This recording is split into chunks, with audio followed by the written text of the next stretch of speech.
여러분은 혹시 그 성공한 사람을 부러워하시나요? 아니면 그 훌륭한 사람을 부러워하시나요? 저는 사실 그 20대에서 30대 그 정도 나이 때는 한창 이제 사회생활을 하고 그래서 그런지 모르겠지만 뭐 성공한 사람 또 이제 뭔가를 성취한 이런 사람들이 대단해 보였던 것 같아요. 근데 이제 40대에 접어들면서 지금 이제 종종 생각을 하는데 그 성공한 사람, 뭐 어떤 분야에서 대가가 되었다, 아니면 굉장히 부를 많이 이루었다, 뭐 이런 분들도 부럽긴 하지만 사실 이제 훌륭한 사람, 네, 그런 분들이 부럽더라고요. 그 아이에게 어떤 사람을 롤모델로 삼아서 아이가 성장해 가면 좋을까 그런 생각들을 가끔 해보게 되는데요.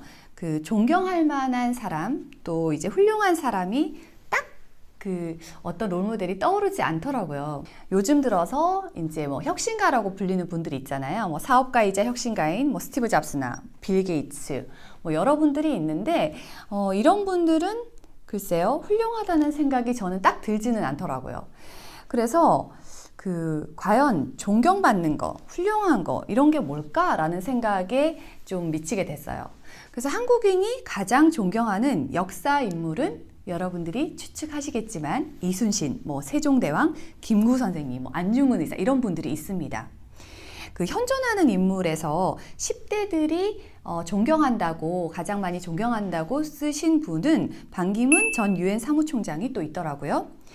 그러면 존경하다, 뭔가 훌륭하다 이렇게 칭송받는 분들의 특징이 무엇일까요? 저는 생각을 해보면 그분의 업적도 위대하지만 그분의 성품의 이야기들이 항상 빠지지 않는 것 같아요. 뭐 이타심, 아니면 애민정신, 희생정신, 뭐 이런 것들이 떠오르게 됩니다.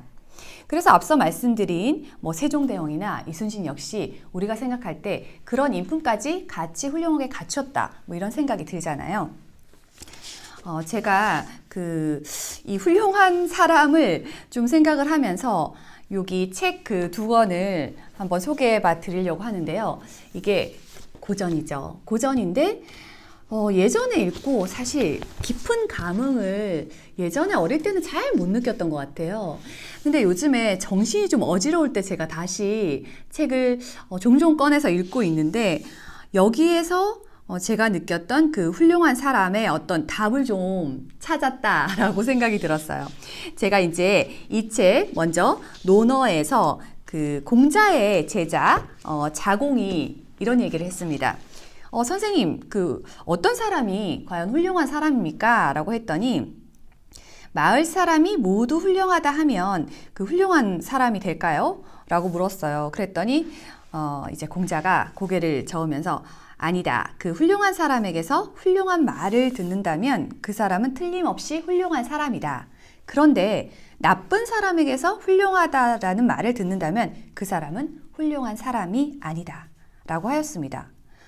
이렇게 곱씹어서 생각을 해보면 아마도 존경받는 어떤 분들에게서조차 훌륭하다, 저분은 정말 존경할 만하다 라는 말을 들으면 그런 사람이 훌륭한 사람이 아닌가라는 생각을 해보게 됐습니다. 저는 사실은 그 훌륭하다라는 거에 약간의 접근도 못하는 그런 사람이지만 아이들 입장에서 이렇게 존경받고 좀 훌륭한 사람이 될 수 있도록 키워보고 싶다라는 생각을 아이 태어난 후로부터 꾸준히 하고 있는 것 같아요. 그러면 가장 좋은 방법, 아이를 이렇게 좀 부모가 훌륭하게 키우려면 어떻게 해야 될까? 이런 생각을 해보면 사실은 그 롤모델이 부모이면 가장 좋은 방법인 것 같아요. 왜냐하면 옆에 훌륭한 부모를 계속 두는 거잖아요. 그런 스승을 계속 두는 건 정말 어려운 일인데 사실 부모가 훌륭해지는 것도 몇 배 어려운 일이죠. 그래서 부모가 그렇지 못하다면 그런 이제 훌륭한 멘토를 옆에다 둘 수 있으면 참 좋고, 아니면 그런 멘토를 못 찾는다고 하면 그 멘토 같은 어떤 역할을 해주는 지침서가 있으면 좋겠다라고 생각을 했거든요. 그래서 이 두 권을 소개해 드리면서 이 논어나 명심보감이 내용을 이렇게 아이한테 들려주면서 이야기만 해도 좋은 스승, 좋은 멘토를 혹시 여기서 아이가 스스로 만들어갈 수 있지 않을까라는 생각을 해봤어요. 여기 이제 명심보감이 있습니다. 이 명심보감은 훈자라는 이제 안의 내용에서 자식을 가르쳐라 라는 편이 있어요. 이 부분에 자식을 가르치는 몇 가지 조언이 나옵니다. 이 내용을 한번 같이 나눠볼게요. 자식이 아무리 똑똑해도 가르치지 않으면 현명해지지 않는다. 천금의 돈을 자식에게 주느니 재주를 하나 가르쳐 주는 게 낫다. 최고의 즐거움은 책 읽는 즐거움이고 무엇보다 중요한 일은 자식을 가르치는 일이다. 엄한 아버지가 효자를 길러내고 엄한 어머니가 효녀를 길러낸다. 아이를 사랑하거든 매를 많이 때려주고 아이를 미워하거든 먹을 것을 많이 줘라. 세상 사람 모두 구슬과 옥을 사랑하지만 나는 다만 자손이 훌륭해짐을 사랑한다. 어떻게 이렇게 듣다 보면 굉장히 뻔한 내용이고 나 이거 다 알고 있는데 라고 할 수 있는데 실제 훈육에 있어서는 아이에게 이렇게 가르치는 게 매번 어렵다는 생각을 합니다.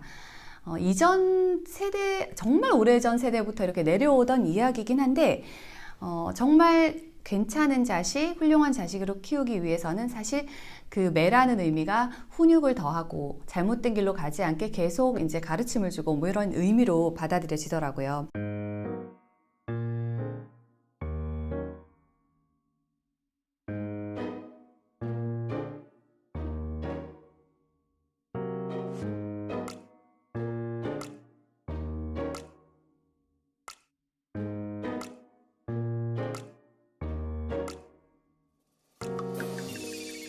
그 논어에서도 마찬가지로 여기는 이제 그 제자들이 군자는 어떤 모습이어야 됩니까? 라는 이야기들이 참 많이 나와요. 근데 저는 그 군자가 결국은 훌륭한 사람이 아닌가라고 생각했고 그 안의 내용들 역시 이제 훌륭한 사람들이 갖춰야 될 덕목들이 많이 나오더라고요. 그 요즘 시대를 살면서 사실 제가 굉장히 어지러운 시대에 그리고 우리가 생각할 때 어떤 걸 목표를 가지고 아이를 키워야 하는지도 좀 명확하지 않고 그리고 이제 아이가 그 성공에 대해서도 어떤 성공을 이뤘으면 좋겠는지 나 역시도 기준이 좀 없다라는 생각을 했거든요. 그래서 이번 기회에 사실 좀 더 훌륭하다라는 정의는 뭘까? 그리고 존경받을 수 있는 사람은 어떤 사람일까? 그리고 후세에도 좀 그 아이가 뭔가 이런 거를 했을 때 후손이 평판을 계속 좋은 평판을 들을 수 있는 건 어떤 것일까 뭐 이런 것들을 찾아보다 보니까 이렇게 고전까지 넘어가서 생각을 해보게 된 것 같아요. 그래서 이 책을 사실 하나하나씩 이렇게 읽어보면 정말 이제 공감을 하게 되고 그리고 이게 지금 시대에 급변하는 지금 시대에도 너무너무 잘 맞고 우리가 모범적으로 이 목표를 가지고 살아도 참 괜찮구나 라는 생각을 했기 때문에 혹시 사람에 대한 멘토를 찾지 못한다면 이 책을 멘토 삼아서 아이에게 조금씩 알려주면서 가르쳐 보면 어떨까라는 생각을 해봤습니다. 저는 사실 그 존경받을 수 있는 부모가 되면 가장 좋다고 말씀을 드렸는데 어려운 길이기 때문에 약간씩 아이랑 같이 내가 좀 더 괜찮은 사람이 되도록 그 나날이 연습을 하다 보면 좀 괜찮은 사람이 된 후로는 조금 사람들한테 좋은 평판을 얻을 수 있고 그렇게 하다 보면 어쩌면 존경을 조금 받을 수 있는 부모 네, 아이 입장에서 존경받는 인물이 누구야? 라고 물어봤을 때 저는 뭐 아빠예요, 엄마예요 이렇게 하면 정말 좋은 거죠. 그래서 그런 모습이 된다면 좋겠다라는 생각을 했습니다. 그 여러분은 아이가 어떤 모습으로 자랐으면 좋을 것 같으세요?